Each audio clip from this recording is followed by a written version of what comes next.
Hello everyone, welcome back to our YouTube channel RNCC nursing online coaching and online test series. तो जैसा कि अपनी previous classes continue रह रही है अभी यूपी यूएमएस नोटसेट के लिए, आज की क्लास भी सेम रहेगी। यूपी यूएमएस और नोटसेट जो 5.0 अभी कंटिन्यू आपके आने वाला है, ठीक है। नोटसेट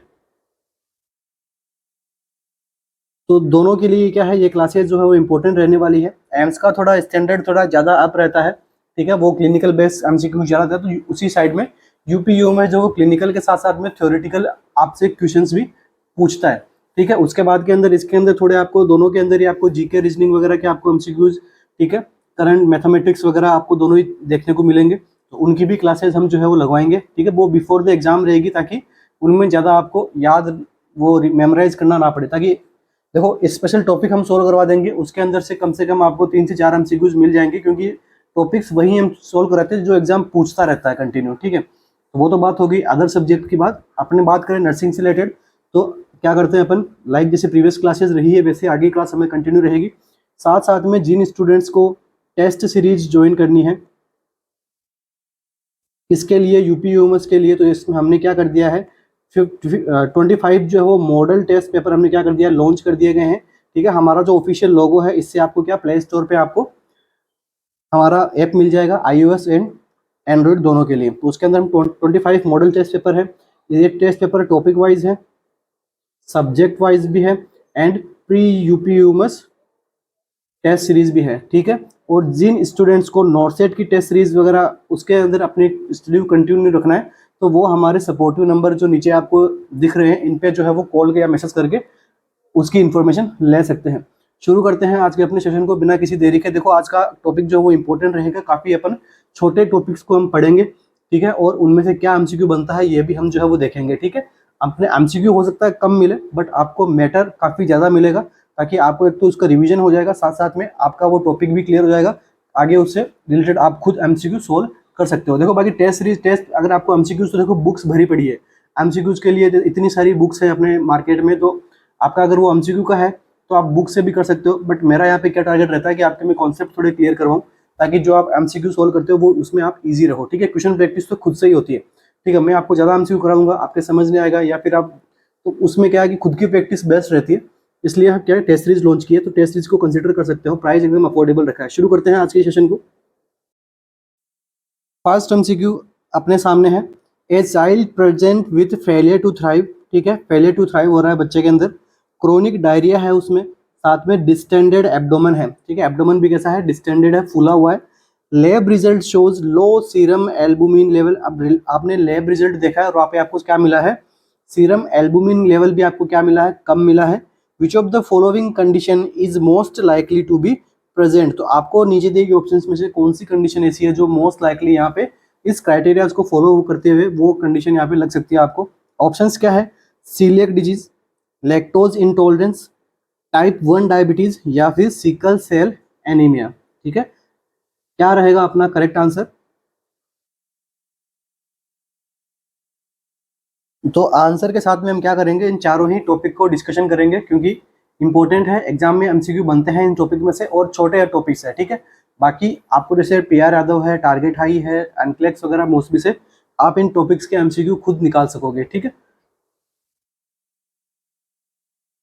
तो देखिए, सबसे पहले आपको ये समझ में आना चाहिए कि फेलियर टू थ्राइव होता क्या है। तो फेलियर टू थ्राइव क्या होता है, देखो, childrens, those childrens who have failed to develop and grow normally, ठीक है। ऐसे बच्चे जो क्या है कि डेवलप उनका नॉर्मल तरीके से नहीं हो पाता है, ठीक है, अनडेवलप रहते हैं, अंडर डेवलप जो बच्चे रहते हैं उनको हम क्या बोलते हैं, फेलियर टू थ्राइव। और साथ साथ में उसको क्या हो रहा है, क्रोनिक डायरिया हो रहा है, और साथ में क्या हो रहा है, डिस्टेंडेड एब्डोमेन हो रहा है, और साथ साथ में सीरम एल्बुमिन का लेवल भी कम हो रहा है। तो ये जो सारे के सारे हमें सिम्टम्स दिख रहे हैं, किसके लिए हैं, वो सीलियक डिजीज के लिए। अपना आंसर क्या जाता है, सीलियक डिजीज। तो देखिए, फर्स्ट अपना टॉपिक क्या रहेगा, वो रहेगा सीलियक डिजीज, ठीक है। शॉर्ट के अंदर हम समझेंगे, ज़्यादा डीपली हम नहीं जाएंगे। सबसे पहले ये प्रॉब्लम किसकी है, तो ऑटो इम्यून डिसऑर्डर,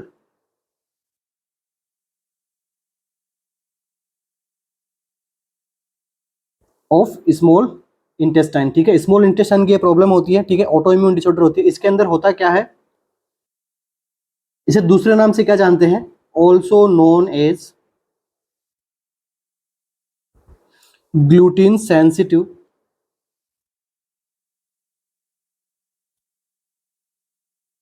एंटेरोपैथी। मतलब ग्लूटीन अगर डाइट कोई लेता है बच्चा, तो उसके अंदर क्या होता है, उसका प्रॉपर तरीके से एब्जॉर्प्शन नहीं हो पाता है। एब्जॉर्प्शन नहीं होने की वजह से क्या होगा, फेलियर टू थ्राइव होगा, डायरिया होगा, एब्डोमेन का सारा डिस्टेंडेड रहेगा। और देखिए ये जो सीलिएक डिजीज है ये क्या करती है, डिक्रीज करती है किसके लेवल को, प्रोटीन के लेवल को। अब प्रोटीन के लेवल को डिक्रीज करती है तो कौन सा प्रोटीन डिक्रीज होता है इसके अंदर, एल्बुमिन प्रोटीन, ठीक है। कितना, पहले आप देखिए नॉर्मल एल्बुमिन कितना रहता है, तो नॉर्मल एल्बुमिन हमारी बॉडी में रहता है 3.5 टू 5.5 ग्राम पर डीएल। अब ये कितना डिक्रीज हो जाता है, लेस देन 3.0 ग्राम पर डीएल। इतना यहाँ पे जो है वो एल्बुमिन का लेवल है डिक्रीज कर देती है। ये क्या होता है, सीलियक डिजीज। तो अब देखिए कोई बच्चा है, उसने क्या किया, ग्लूटीन का कंजप्शन किया।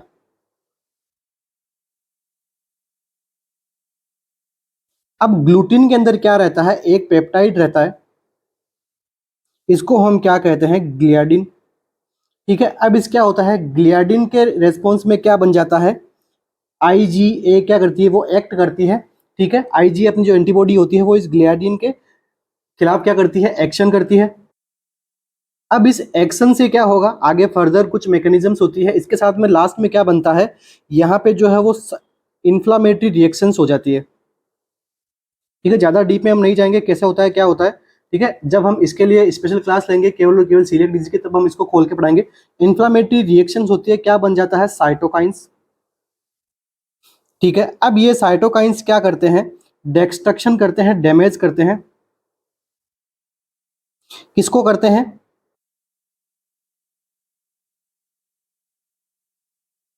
इंटेस्टाइनल विलीज को। अब देखो अपनी बॉडी को कुछ हार्म होता है तो हमारी कौन सी सेल एक्टिव होती है, बीटा सेल। अब हमारी बीटा सेल ने क्या कर दिया, एंटी ग्लियाडिन क्या कर दी, उन्होंने एंटीबॉडी बना दी। तो आगे से जब भी जो पेशेंट है वो ग्लियाडिन लेगा तो क्या करेगी, ये एंटीबॉडी उसके लिए काम करेगी, ठीक है। मगर उसने जो इतना सारा जो प्रॉब्लम्स जनरेट करता है, तो इससे क्या होता है, बॉडी के अंदर कुछ साइन एंड सिम्टम्स यहाँ पे डेवलप हो जाते हैं पेशेंट के अंदर। इन साइन एंड सिम्टम को क्या क्या क्या क्या होते हैं ये, तो हमने क्या पढ़ा, एब्डोमिनल डिस्टेंशन, स्टेटोरिया। इसके बाद में चिल्ड्रंस के अंदर क्या होता है, डिक्रीज ग्रोथ एंड डेवलपमेंट, मतलब फेलियर टू थ्राइव, ठीक है। फेलियर टू थ्राइव देखने को मिलती है बच्चे में, ठीक है। और देखिए इन सब में एल्बुमिन के डिक्रेशन की वजह से और इन सब के जो एक दो सिस्टम्स के अंदर एरर आने की वजह से देखो स्किन के अंदर भी एक प्रॉब्लम होती है। सीलियक डिजीज के अंदर क्या देखने को मिलता है, डर्मेटाइटिस, ठीक है। बच्चों के अंदर क्या देखने को मिलता है, डर्मेटाइटिस, ठीक है। अब ये क्यों देखने को मिलता है,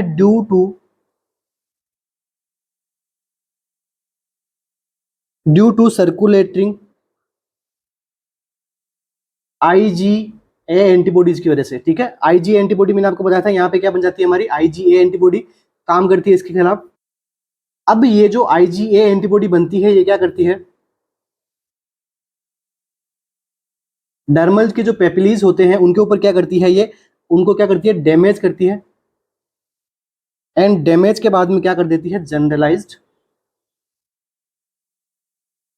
रैशेज कर देती है, ठीक है। तो डर्मेटाइटिस क्यों होता है ये भी आपके समझ में आ गया होगा। देखो आपका क्या है कि आप प्रिपरेशन करते हो तो आपके पास में क्या है कि हर चीज का क्यों का आंसर आपके पास में होना चाहिए, ठीक है। उसकी वजह से क्या होंगे, आपके कॉन्सेप्ट क्लियर होंगे, ठीक है। ऐसे देखो रटा रटा है तो कुछ भी हो सकता है, मगर कॉन्सेप्ट अगर आपको क्लियर करना है तो आप कोई भी एग्जामिनर हो उससे वाई एमसीक्यू करना शुरू कर दो। अब देखो इसके क्या करते हैं, लैब रिजल्ट वगैरह करते हैं। लैब रिजल्ट में आप क्या देखोगे, ग्लाइडिन के यहाँ पे क्या देखोगे, आईजीए एंटीबॉडी देखोगे, ठीक है। एंडोमाइसियम आईजीए देखोगे कि इसकी वजह से आगे कॉन्टेक्ट डर्मेटाइटिस क्या सॉरी डर्मेटाइटिस वगैरह होता है, जनरलाइज होता है। अब देखो इसके अब बात करते हैं अपन ट्रीटमेंट का। ट्रीटमेंट से एमसीक्यू बनता है कि आप इसको ट्रीट कैसे करोगे, तो यहाँ से जो है वो एमसीक्यू बनता है, साइन सिम्टम से भी बनता है और होता क्या है उससे भी बनता है, ठीक है। इस टॉपिक से 3 से 4 एमसीक्यू बनते हैं मेनली, इसके बाहर एमसीक्यू नहीं पूछाता है। तो देखो ट्रीटमेंट करने के लिए आप क्या करोगे, न्यूट्रिशनल आप क्या करोगे, उसके अंदर स्ट्रिक्ट न्यूट्रिशन वहाँ पे प्रोवाइड कराओगे। तो फर्स्ट वन क्या है, ग्लूटीन फ्री डाइट। ठीक है, पेशेंट को क्या दोगे आप, ग्लूटीन फ्री डाइट दोगे। अब देखो इसका भी एक क्या रहता है, नेमोनिक है। क्या है इसके अंदर, तो देखिए ग्रेन्स आर ब्राउन। ठीक है, ग्रेन्स कैसे होते हैं, ब्राउन कलर के होते हैं, तो ये इसका क्या नेमोनिक है। तो देखिए बी से क्या मतलब हो जाएगा, बार्ले। आर से क्या हो जाएगा, राय। ओ से क्या हो जाएगा, ओएट्स। इसके बाद में डब्ल्यू से क्या हो जाएगा, वीट। तो जो भी बच्चा है वो सीलियक डिजीज उसके अंदर हो रही है, तो आप क्या करोगे, उसको डाइट कौन सी दोगे, ग्लूटीन फ्री, उसको क्या दोगे, डाइट दोगे। और ग्लूटीन फ्री डाइट में किस किस क्या क्या अवॉइड करोगे, बार्ले को, राई को, ओट्स को एंड वीट को। इन सबको क्या करना है, हमें अवॉइड करना है, तभी जाके उसकी जो कॉम्प्लिकेशंस है वो यहाँ पे खत्म होगी। तो आई होप आपके सीलियक डिजीज से कोई प्रॉब्लम नहीं होगी, सीलियक डिजीज आपने अच्छे से समझ लिया है। ठीक है, नेक्स्ट हमारा क्या है, लैक्टोज इंटॉलरेंस। देखो सेकंड हमारा टॉपिक क्या रहता है, लैक्टोज इंटॉलरेंस। इंटॉलरेंस से आप क्या समझते हो कि उसको टॉलरेट नहीं कर पा रही है हमारी बॉडी, जब हम लैक्टोज खाते हैं वो टॉलरेट नहीं होता है। क्यों नहीं होता है, तो देखो लैक्टोज इंटॉलरेंस होता क्या है, decrease ability to digest lactose. ठीक है, लैक्टोज का क्या प्रॉपर तरीके से डाइजेस्ट नहीं हो पाता है, क्यों नहीं हो पाता है, तो देखिए सबसे पहले हमने क्या किया, लैक्टोज का कंजप्शन किया।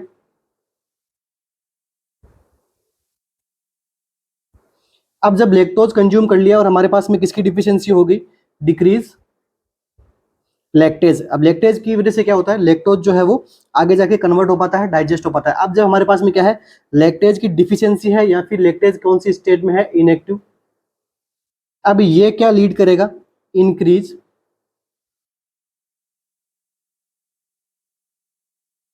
अनडाइजेस्ट लैक्टोज। ठीक है, अपनी बॉडी के अंदर क्या रहेगा, अनडाइजेस्ट लैक्टोज पड़ा रहेगा। अब देखो अनडाइजेस्ट लैक्टोज को भी कुछ ना कुछ तो डाइजेशन करना पड़ेगा, इसलिए क्या करता है, इसका क्या होता है, फर्मेंटेशन बाय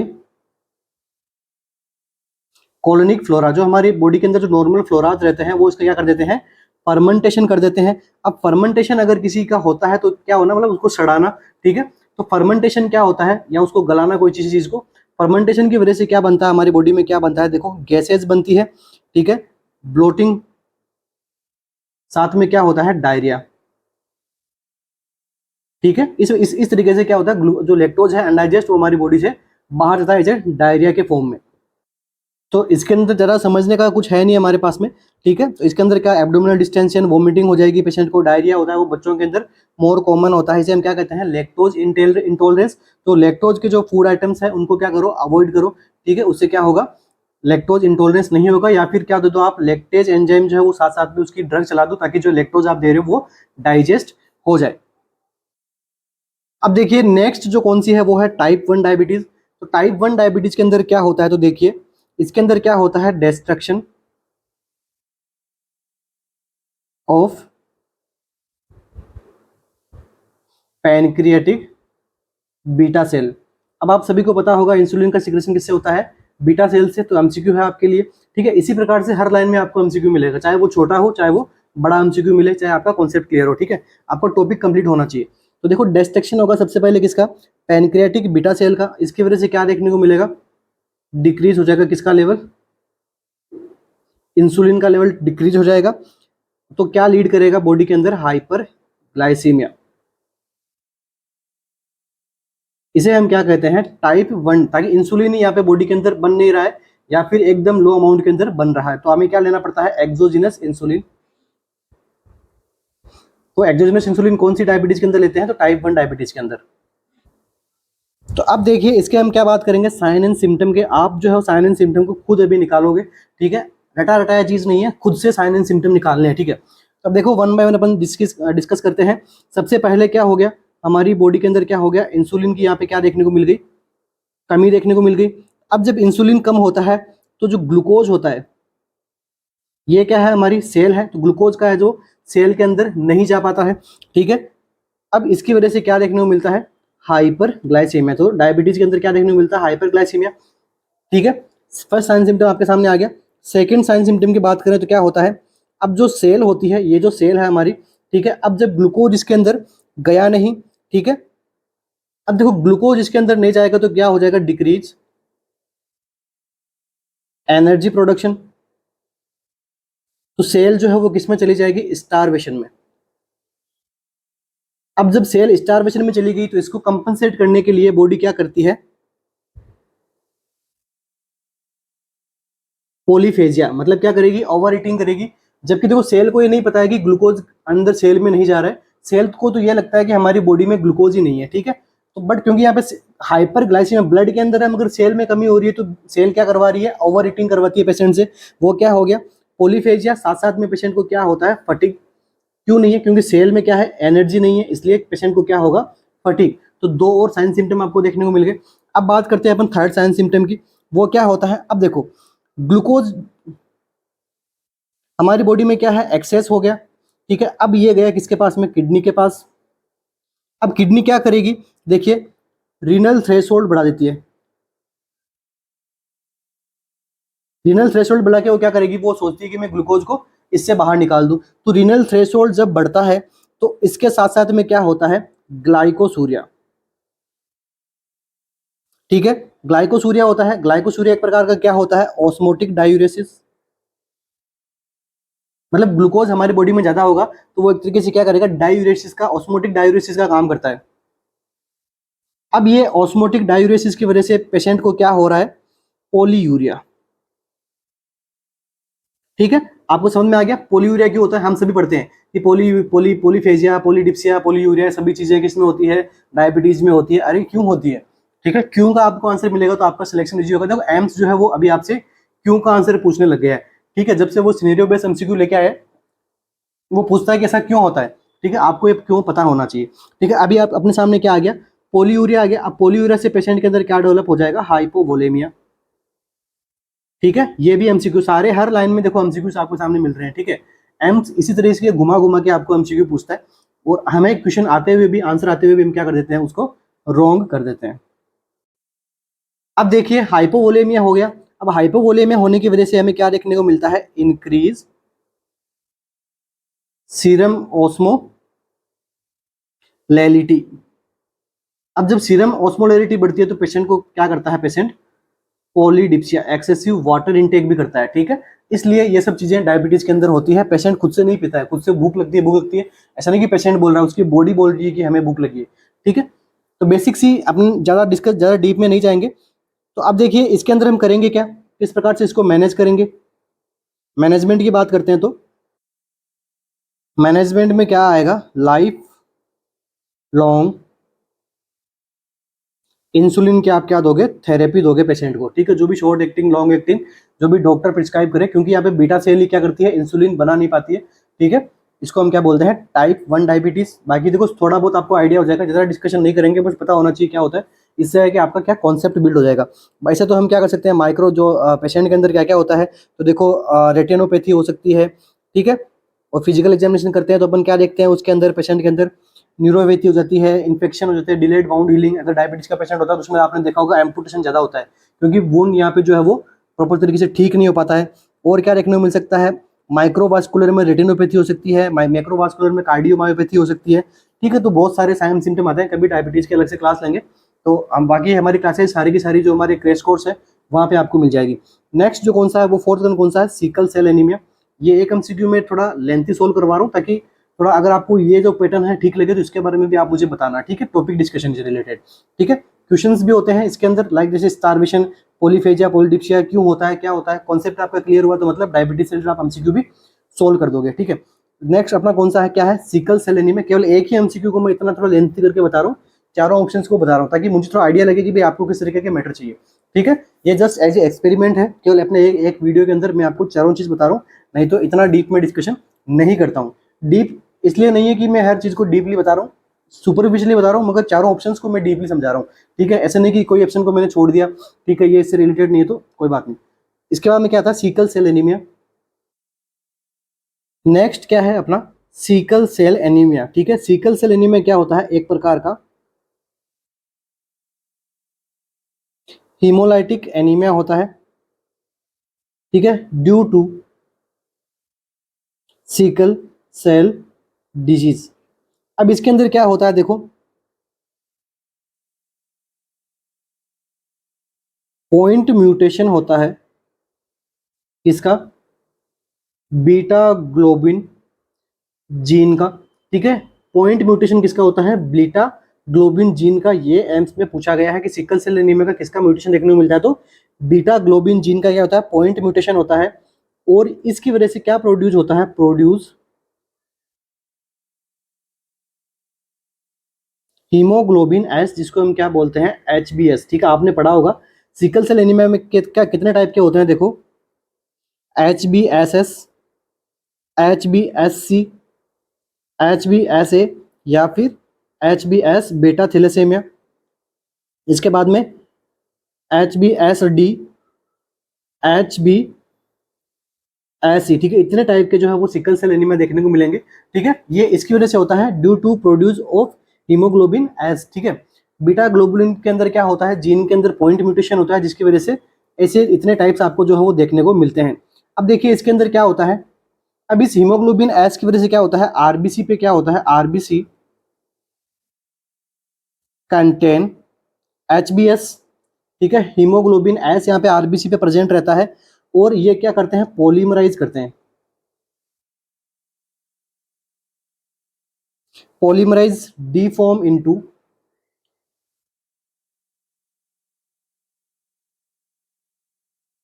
सिकल शेप या फिर क्रिसेंट पैटर्न। क्रिसेंट का मतलब क्या हो गया, जो चंद्रमा रहता है उसके अंदर आपको पता होगा पूर्णिमा एंड अमावस्या। ठीक है, एक बार चांद पूरा फुल मून होता है, एक बार क्या होता है, बिल्कुल ही आपको चांद जो है चंद्रमा नहीं दिखता है। ठीक है, अब इसके बीच का जो ड्यूरेशन रहता है, देखो आरबीसी कैसी रहती है, ऐसी रहती है, फिर उसका शेप कैसा रहता है, ऐसा ऐसा जो ऐसे होता रहता है। ठीक है, तो इसको हम क्या बोलते हैं, क्रिसेंट पैटर्न।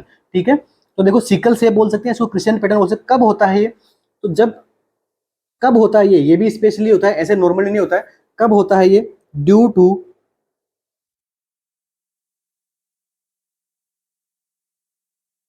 डीऑक्सीजनेशन। जब हमारी बॉडी में ऑक्सीजन की क्या रहेगी, कमी रहेगी, तो हमारा क्या होता है, आरबीसी का जो शेप है वो कैसा हो जाएगा, सीकल शेप का हो जाएगा।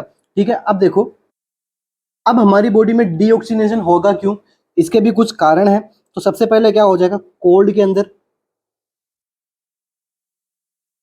डिहाइड्रेशन के अंदर, इंसोम्निया, एल्कोहल कंजप्शन कर रहा है अगर कोई पेशेंट, इसके बाद में कोई भी स्ट्रेसफुल कंडीशन है। ठीक है, इसकी वजह से क्या होता है, डीऑक्सीजनेशन होगा, हमारी आरबीसी का कैसा शेप हो जाएगा, सिकल शेप। यहाँ पे जो है वो शेप अगर आरबीसी है वो अगर कर लेती है। अब जब डीऑक्सीजनेशन होगा तो आरबीसी का क्या होगा, लाइफ स्पान भी है वो यहाँ पे क्या हो जाएगा, डिक्रीज हो जाएगा। ठीक है, जल्दी है वो डाई होना शुरू कर देगी। तो ये क्या होता है, सिकल सेल एनीमिया। अब इसकी बात करते हैं अपन कॉम्प्लिकेशन की, तो कॉम्प्लिकेशंस के अंदर क्या देखने को मिलेगा, पेन देखने को मिलेगा। क्यों देखने को मिलेगा, वेजो ओकल्जन के द्वारा। ठीक है, जब भी टिश्यू इस्चेमिया होगा, ठीक है, इसको हम क्या बोलते हैं, डेक्टिलाइटिस। ये एमसीक्यू आया हुआ है कि डेक्टिलाइटिस क्या होता है, किसमें देखने को मिलता है, क्या होता है ये, acute pain in small bones in hands and feet. ठीक है, स्पेशली किसके अंदर होता है, चाइल्ड्स के अंदर। अब बच्चों के अंदर क्या है कि स्मॉल स्मॉल बोन्स होती है हैंड्स एंड फीट के अंदर, उसमें क्या होता है, पेन होता है। एक्यूट कब होता है, जब वेजो ओकल्जन क्राइसिस होता है, तो क्या होता है, बच्चों को पेन होता है, और इसे हम क्या कहते हैं, पेशेंट को क्या हो गया है, डेक्टिलाइटिस हो गया है। साथ साथ में क्या हो जाएगा, पेशेंट को इन्फेक्शन के चांसेस भी बढ़ जाएंगे। ठीक है, पेशेंट को क्या आएंगे, सीजर्स आएंगे, स्ट्रोक वगैरह होगा। तो ये सभी किसके अंदर होता है, सिकल सेल एनीमिया के अंदर। अब देखो आपको इसको क्या करना है, मैनेजमेंट करना है। तो मैनेजमेंट के अंदर देखो इंपॉर्टेंट ड्रग होती है, वो कौन सी होती है, हाइड्रोक्सी यूरिया। ठीक है, हाइड्रोक्सी यूरिया अपन जो है वो सिकल सेल एनीमिया वाले पेशेंट को अपन देते हैं। तो ये क्या करता है, डिक्रीज करता है किसको, आरबीसी के सिकलिंग नेचर को। ठीक है, जो सिकल सेल की आरबीसी रहती है, इस सिकल सेल में इसको बनने से इसको प्रिवेंट करता है कौन? Hydroxy urea. इसके साथ में अपन क्या देंगे? अपन एल ग्लूटामाइन, ठीक है, ये आरबीसी एडेशन पे एचबीएस जीन को एडेशन करने से प्रिवेंट करेगा। और साथ में अपन क्या देंगे? पेन मैनेजमेंट दे देंगे, ताकि क्यों हो रहा है, डेक्टिलाइटिस हो रहा है तो पेन को मैनेज करेंगे। साथ में और आप क्या कर सकते हो? ब्लड ट्रांसफ्यूजन कर सकते हो, फोलिक एसिड सप्लीमेंटेशन दे सकते हो, ठीक है। तो ये क्या हो गया अपना कंप्लीट, हमने क्या 4 डिजीज पोर्शन देख लिए हैं, उसके इंपॉर्टेंट एमसीक्यूज देख लिए। इनसे बाहर एमसीक्यू आपको कम देखने को मिलेगा, ठीक है, ना के बराबर देखने को मिलता है। बाकी अगर कुछ मिले तो आप खुद से भी इसके डिजीज के आप एमसीक्यू सोल्व करना, ठीक है। तो अभी आपको क्या करना है, मुझे बताना है कि ये वाला जो पैटर्न है वो ठीक है या फिर अपना जो प्रीवियसली पैटर्न चला है वो ज़्यादा अच्छा है, ठीक है। अभी मैं आपको क्या करूँगा, एमसीक्यू सोल्व कराऊंगा ज़्यादा, ताकि जो अपना टारगेट रहता है 10 to 15 एमसीक्यू सोल्व करने का वो फुलफिल हो जाए 40 to 45 मिनट्स के अंदर, ठीक है। कम से कम टाइम में मैक्सिमम आउटपुट कैसे मिले, मेरा टारगेट यही रहता है। नेक्स्ट एमसीक्यू अपना देखो, इसका क्या आंसर हो गया? सीलिएक डिजीज क्यों हुआ? क्योंकि क्रोनिक डायरिया हो रहा है, डिस्टेंडेड एब्डोमेन हो रहा है, लो सीरम एल्बुमिन लेवल और फेलियर टू थ्राइव हो रही है बच्चे के अंदर। नेक्स्ट एमसीक्यू हमारा, toxicity from which of the following medication may cause a patient to see a green halo around light, ठीक है। नीचे दी गई ड्रग्स में से कौन सी ड्रग की ऐसी टॉक्सिसिटी होगी जिससे पेशेंट के साथ देखेगा हेलोज अराउंड लाइट, बट वो भी कैसे? ग्रीन हेलोज, ठीक है। लाइट के चारों तरफ आपको ग्रीनिश कलर देखने को मिलता है। वो कौन सी मेडिसिन की टॉक्सिसिटी देखने को मिलेगा? ऑप्शन है डिजोक्सिन, एनालप्रिल, फ्रूसामाइड या फिर मेटाप्रोलोल।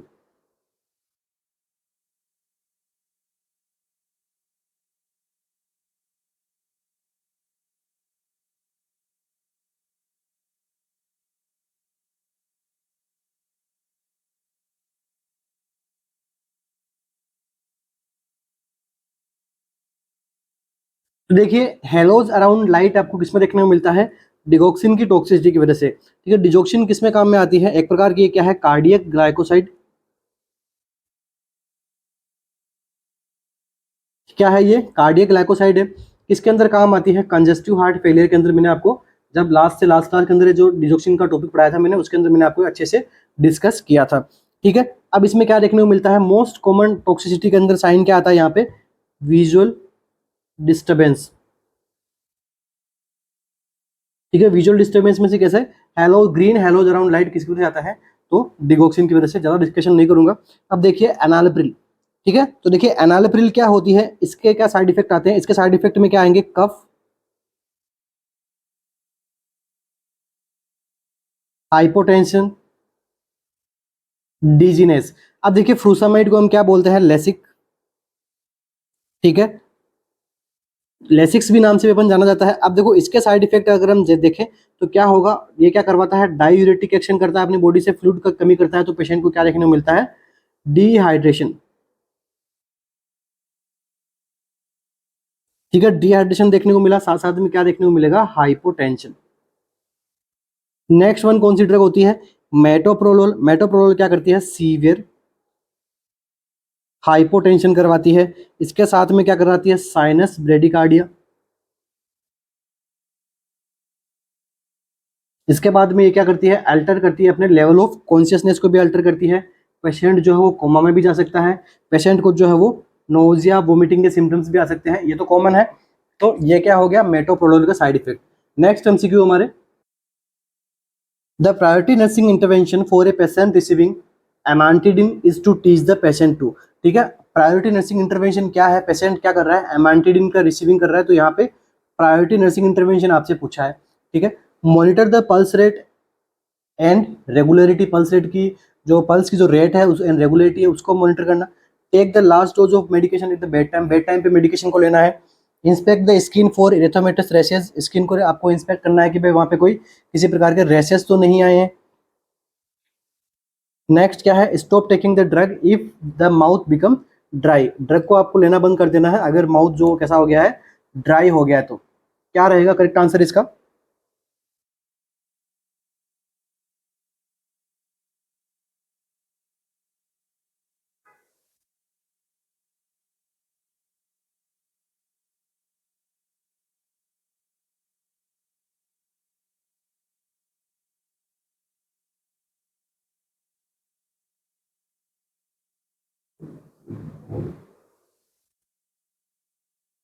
तो देखिए एमांटिडिन जो ड्रग है वो किस प्रकार की ड्रग है, तो डोपामिनर्जिक, ठीक है, डोपामिनर्जिक ड्रग है। तो ये क्या करती है, कोज हार्ट रेट के अंदर क्या करती है, चेंजेस एंड कार्डियक अरिथमियास, ठीक है। ये दोनों यहाँ पे क्या इनके साइड इफेक्ट्स वगैरह आते हैं, इसलिए नर्स को क्या मॉनिटर करना है, monitor the pulse for rate and it's regularity, ठीक है, इसको मैनेज करना है, क्योंकि मोस्ट कॉमन यहाँ पे साइड इफेक्ट क्या देखने को मिलता है, हार्ट रेट चेंज होती है, कार्डियक एरिथमियास भी करवाती है। अब इसके बाद में देखिए, take the last dose of medication at bed time, नहीं, ये ऑप्शन इसलिए गलत है क्योंकि एमांटिडिन जो है वो क्या करवाती है, इंसोम्निया। अब देखिए, inspect the skin for erythematous rashes, erythematous rashes यहाँ पे नहीं देखने को मिलते हैं, क्या देखने को मिलेगा, मोटल्ड स्किन का कैसा हो जाएगा, डिसकलरेशन, रैशेज नहीं देखने को मिलेगा, स्किन का डिसकलरेशन यहाँ पे देखने को मिलता है।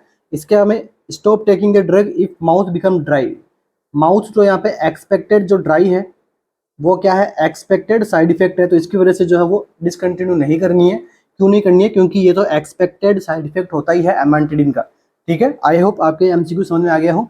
तो मॉनिटर करना है पल्स को for the rate and regularity. Next MCQ, in A 50-year-old widower who had a transient ischemic attack TIA, what is the most common vasodilator used for his treatment। अब यहाँ पे मोस्ट कॉमन vasodilator आपको क्या use करना है इसके treatment के लिए,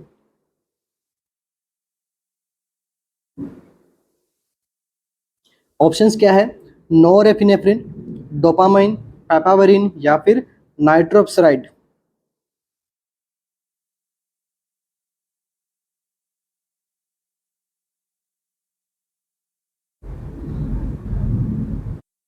तो देखिए, थोड़ा आपको समझना पड़ेगा, ट्रांजिएंट इस्चेमिक अटैक होता क्या है कि जो ब्रेन को जो ब्लड सप्लाई होती है वो यहाँ पे कुछ टाइम के लिए क्या हो जाए, टेम्परली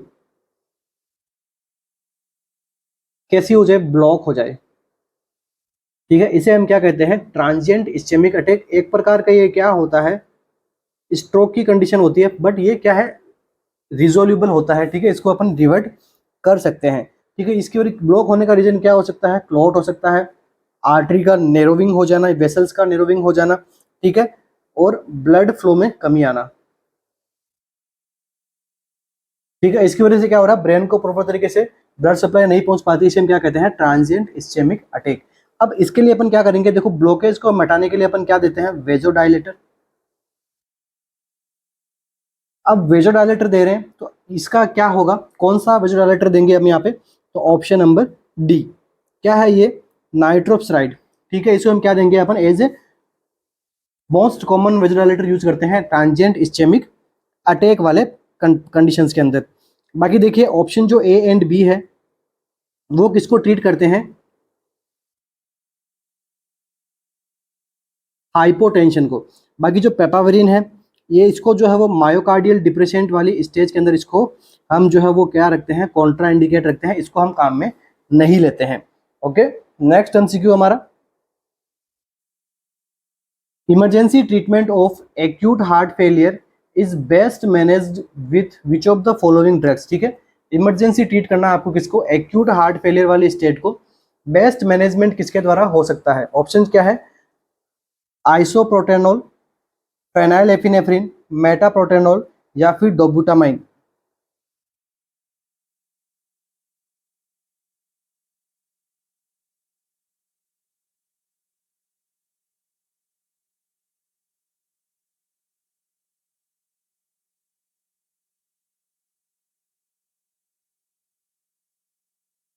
एक्यूट हार्ट फेलियर हो गया है तो उसका इमरजेंसी ट्रीटमेंट के लिए आपको क्या ड्रग इसको मैनेजमेंट करने में हेल्प करेगी, पूछा गया एमसीक्यू है एम्स के अंदर भी। एम्स 2018 का जो पेपर था उसके अंदर एमसीक्यू आया था। तो देखिए, इसका जो करेक्ट आंसर जो होगा वो होगा क्या, डोबुटामाइन, ठीक है। डोबुटामाइन इसका क्या रहेगा, करेक्ट आंसर रहेगा। क्यों रहेगा, क्योंकि डोबुटामाइन कौन से क्लास की है, बीटा 1 एड्रीनो रिसेप्टर एगोनिस्ट। देखो एक होता है एंटागोनिस्ट, एक होता है एगोनिस्ट। एगोनिस्ट का मतलब क्या, ड्रग की एक्टिविटी को बढ़ाना। एंटागोनिस्ट मतलब उस ड्रग का एक्शन के अपोजिट एक्शन करना। ठीक है, अब जब डोबुटामाइन क्या है, बीटा 1 एड्रेनो रिसेप्टर एगोनिस्ट है, तो ये क्या करेगी, इंक्रीज करेगी किसको, कार्डियक आउटपुट को इंक्रीज करेगी। दूसरा ये क्या करेगी, डिक्रीज पेरिफेरल रेसिस्टेंस। इसकी वजह से क्या होगा, जो हार्ट का जो हो वो लोड कम हो जाएगा। ठीक है, और ब्लड फ्लो भी क्या रहेगा, प्रॉपर तरीके से फंक्शन करना शुरू कर देगा। पेरिफेरल रेसिस्टेंस कम हो जाएगा तो क्या होगा, ब्लड फ्लो का जो सर्कुलेशन है वो इजी हो जाएगा। अब देखिए कौन सी ड्रग आती है, मेटाप्रोलोन। मेटाप्रोलोन है, ये मेनली किसके लिए काम करती है, रेस्पिरेटरी सिस्टम के लिए। यहाँ पे तो क्या है, एक्यूट हार्ट फेलियर हो गया तो इसके लिए तो ये काम आएगी नहीं।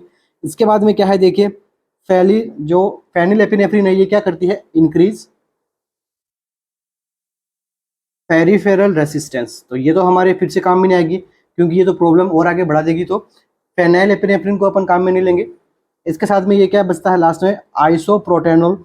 आइसोप्रोटेनोल क्या करता है, केवल और केवल क्या करेगा, हार्ट रेट को बढ़ा देगा, मगर यहाँ पे कार्डियक आउटपुट को नहीं बढ़ा पाएगा। इसलिए हमारी बेस्ट ड्रग कौन सी होती है, डोब्यूटामाइन, वो भी किसमें, एक्यूट हार्ट फेलियर के अंदर। Next MCQ, A 45-year old woman with a long history of alcohol abuse। ठीक है, लॉन्ग हिस्ट्री रही है उसकी एल्कोहल एब्यूज को, is being treated for cirrhosis associated ascites. अब उसको क्या हो गया है, लिवर सिरोसिस हो गया, साथ साथ में लिवर सिरोसिस हो गया, और क्या हो गया, एसाइटिस हो गया है। Her internist decide to give her amiloride, a diuretic helpful in oedema caused by cirrhosis. ठीक है, अब जो एसाइटिस हुआ है, ठीक है, और जो एडिमा बॉडी के अंदर हुआ है, किसकी वजह से, लिवर सिरोसिस की वजह से। तो देखो जो डॉक्टर है उसने क्या किया, अमाइलोराइड ड्रग को यहाँ पे स्टार्ट किया। What most common side effect should be monitor in this patient. अब जो आपने ये ड्रग दी है इसका आपको साइड इफेक्ट पूछा है, क्वेश्चंस को बहुत घुमा फिरा दिया है, मगर क्या पूछा है आपसे, ड्रग का साइड इफेक्ट। ऑप्शंस क्या है, हाइपरनेट्रीमिया, हाइपरकैलेमिया, हाइपोकैल्सीमिया या फिर हाइपर मैग्नीसेमिया। क्या रहेगा, देखो अमाइलोराइड ड्रग दी गई है, इसका साइड इफेक्ट क्या होगा, और साइड इफेक्ट भी ऐसा जो पेशेंट के लिए डेंजर हो तो क्या हो सकता है, थोड़ा सा आप कंसंट्रेट करोगे तो आंसर आपको मिल जाएगा।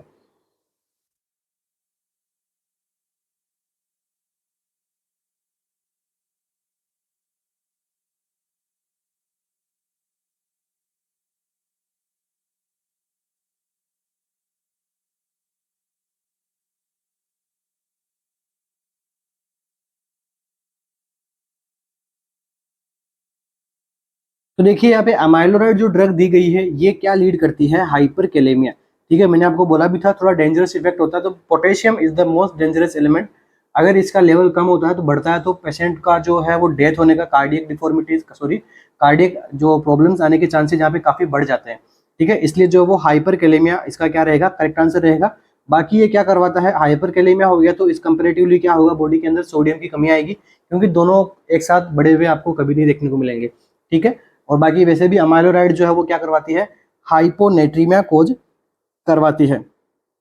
ठीक है, बाकी हाइपोकैल्सीमिया, हाइपर मैग्नीशियमिया, इन दोनों के रिलेटेड ये ज़्यादा वर्क नहीं करती है अमाइलोराइड। बाकी इसके अंदर यही दो जो है वो अपने जो एलिमेंट्स हैं वही यहाँ पे असेस करने होते हैं। और मोस्ट डेंजरस कौन सा होगा यहाँ पे, हाइपरकैलेमिया। देखो हाइपरकैलेमिया अगर प्रॉब्लम होती है तो प्रॉब्लम किस में आती है, हार्ट से रिलेटेड, और सोडियम अगर कम ज़्यादा हो तो प्रॉब्लम किस में आती है, ब्रेन से रिलेटेड। ये दोनों कॉन्सेप्ट है।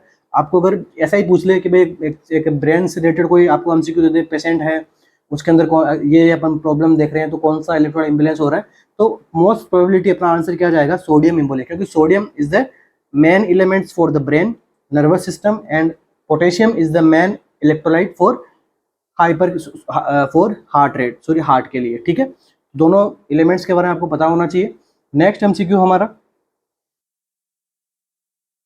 what treatment would be appropriate in a 3-year-old boy with a dramatically elevated blood level of lead। ठीक है, lead पॉइजनिंग उसके अंदर हो गया, 3 साल का बच्चा है, ड्रामेटिकली का क्या मतलब हो गया, सडनली इंक्रीज हो गया लेड का लेवल वहां पे बच्चे के अंदर। अब इसका आपको क्या ट्रीटमेंट करोगे, डिगिबिन, कैल्शियम डिसोडियम ईडीटीए, डिफ्रोक्सामाइन या फिर ग्लूकाकोन, क्या रहेगा इसका ट्रीटमेंट?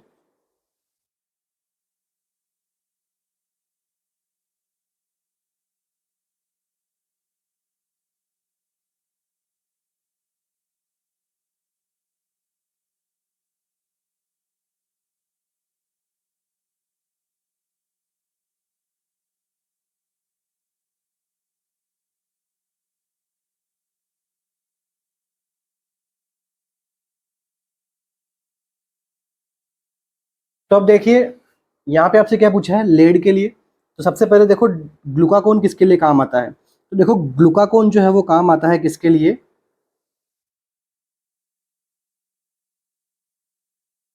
बीटा ब्लोकर टॉक्सिसिटी के लिए।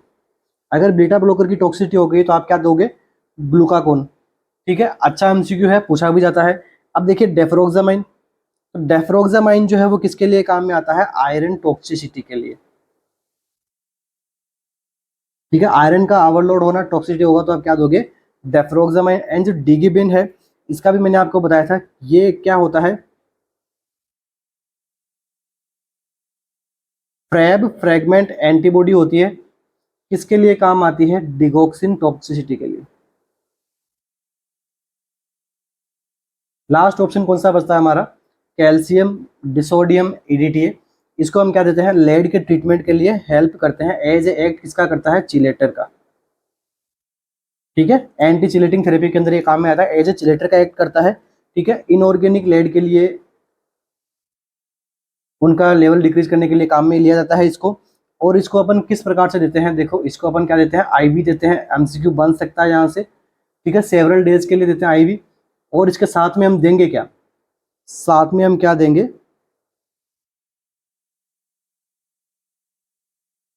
डीमेकार्पोट ड्रग इसके साथ में देते हैं, तब जाके इसका एक्शन जो है वो कैसा आता है, बेटर एक्शन आता है। Okay, next MCQ,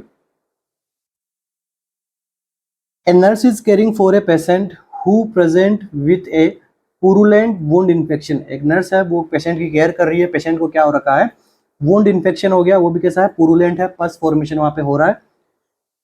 The wound appear red, swollen and draining pus. Which of the following microorganism is most likely responsible for this infection? अब कौन सा माइक्रो ऑर्गेनिज्म है वो मोस्ट लाइकली यहाँ पे क्या करेगा, ये इन्फेक्शन कोज कर सकता है। ऑप्शन क्या है, staphylococcus Orius, E coli, Streptococcus pneumoniae या फिर स्यूडोमोनास आर्गुनियसा। कौन सा माइक्रो ऑर्गेनिज्म यहाँ पे रेस्पॉन्सिबल होगा?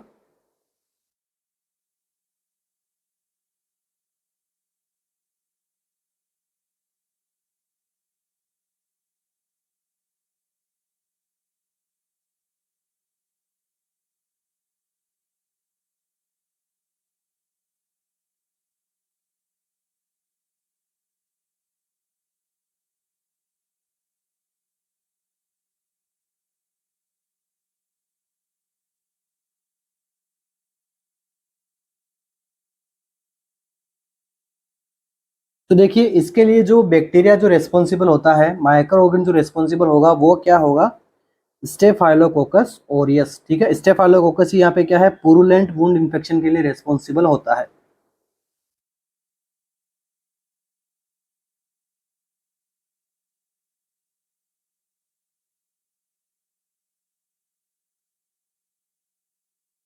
किस प्रकार का बैक्टीरिया होता है ये, एग्जाम में पूछ ले आपसे, तो ग्राम पॉजिटिव बैक्टीरिया होता है ये। ठीक है, और ये क्या रहता है, नॉर्मल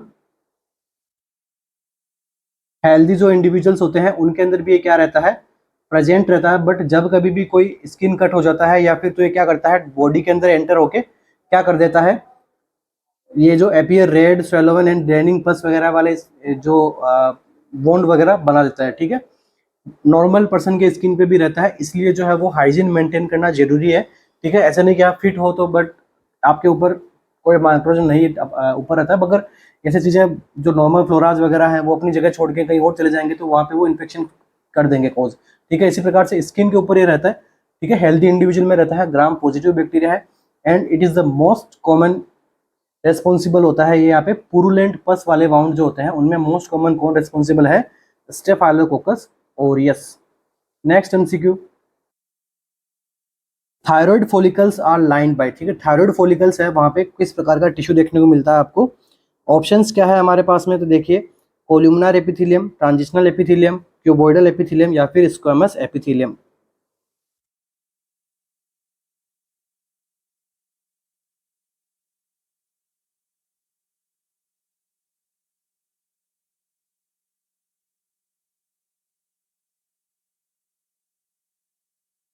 तो देखिए थायराइड फॉलिकल्स है वो किससे बनते हैं, तो ये बनते हैं हमारे क्या क्यूबॉइडल एपिथेलियम से, ठीक है। थायराइड से क्या होता है, एक प्रकार का सिक्रेशंस होता है। बाकी जो भी मोस्टली ग्लैंड्स होती है हमारी बॉडी में किससे बनेंगी, क्यूबॉइडल एपिथेलियम से। इसके बाद में देखिए स्क्वेमस एपिथेलियम से क्या बनता है, ठीक है, एल्वियोलाइज, ठीक है, लंग्स की जो एल्वियोलाइज होती है वो, बोमन कैप्सूल, ठीक है, and endothelium of cornea.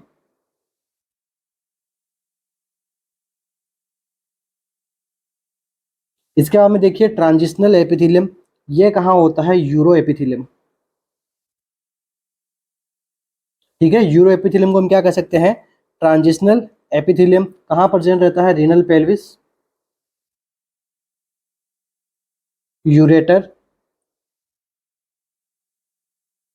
Urinary bladder and urethra में, ठीक है, पार्ट ऑफ यूरेथ्रा में क्या रहता है, प्रेजेंट रहता है। इसके हम देखिए कोल्यूमिनर एपिथेलियम, तो जो कोल्यूमिनर एपिथेलियम है वो कहाँ प्रेजेंट रहता है, जीआई ट्रैक्ट की ग्लैंड्स में, ठीक है, जीआई ट्रैक्ट की जो ग्लैंड्स होती है वहां पे। इसके बाद में गॉल ब्लैडर में, इसके बाद में बाइल डक्ट में, ठीक है, और जो पैनक्रियाटिक डक्ट होती है वहां भी,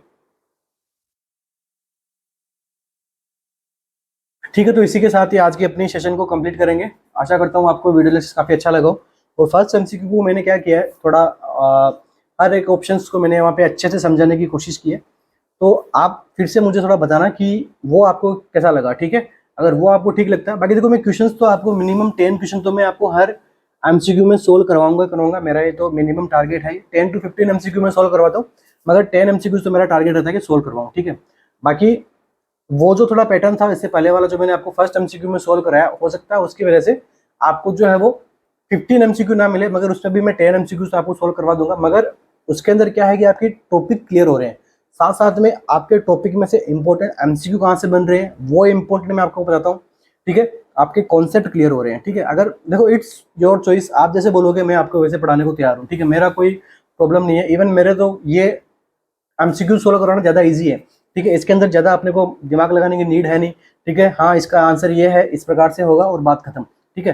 तो मेरे लिए तो ये चीज़ ईजी है, बट मैं वो कर रहा आपके लिए हूँ ताकि देखो कम टाइम में अगर आपका लाइक 10-20 वो तो फर्स्ट क्वेश्चन ने कितना टाइम लिया, 15 से 20 मिनट लिया, तो 15 से 20 मिनट के अंदर देखो आपने एमसीक्यूज कितने सोल्व किए, मोर देन 50 to 60 एमसीक्यूज उस एक एमसीक्यूज में आपको वहाँ मिल गए। तो इट्स योर चॉइस आपको किस तरीके से पढ़ना, तो इसके बारे में भी आप मुझे एक बार फीडबैक दें, तो मैं आपको उस प्रकार से आपको पढ़ाने लगूंगा, ठीक है। तो wish all the best, thank you so much बने रहने के लिए। और जो बच्चे नए हैं उनके लिए फिर से थोड़ा रिक्वेस्ट तो नहीं करूंगा, क्योंकि अपने फ्यूचर के लिए वो आ रहे हैं यहाँ पे, रिक्वेस्ट तो नहीं करूंगा। अगर उनको ठीक लगता है, आरएनसीसी की क्लासेस ठीक लगता है, तो वो सब्सक्राइब कर सकते हैं। और अगर सेशन अच्छा लगा हो तो लाइक जरूर कीजिए और कमेंट भी कीजिए, ठीक है। कमेंट्स करते हो तो हमें भी अच्छा लगता है कि हाँ चलो ठीक है, स्टूडेंट्स की समझ तो आ रहा है एटलीस्ट। तो थैंक यू, मिलते हैं अपने नेक्स्ट सेशन में। और साथ साथ टेस्ट सीरीज का मैं आपको फिर से बता रहा हूँ, यूपी यूएमएस के लिए हमने 25 मॉडल टेस्ट पेपर बनाए हैं। प्राइस हमने एकदम अफोर्डेबल रेंज में रखी है। वहाँ पे क्या रहेगा, आपको topic wise, subject wise and pre UP UMS test आपको वहाँ पे मिलेंगे, जिसके अंदर सेम यहाँ पे जो एग्जाम का क्राइटेरिया है वो यहाँ पे क्या होगा, फॉलो होगा। तो जिन भी स्टूडेंट्स को टेस्ट है, टेस्ट सीरीज चाहिए, ज़्यादा क्वेश्चन चाहिए सोल्व करने के लिए, क्वेश्चन प्रैक्टिस करनी है, नेगेटिव मार्किंग को कंट्रोल करना है, तो 1/3 यहाँ पे नेगेटिव मार्किंग का आपको पता होना चाहिए। तो वो सभी ध्यान में रखने के लिए हमने क्या कर दिया, टेस्ट सीरीज बनाई है। और हम यहाँ पे क्या करते हैं, टॉपिक डिस्कशन करते हैं। तो आपको थोड़ा अंदाजा लग गया होगा कि हमारी टेस्ट सीरीज किस प्रकार की है। Okay, thank you.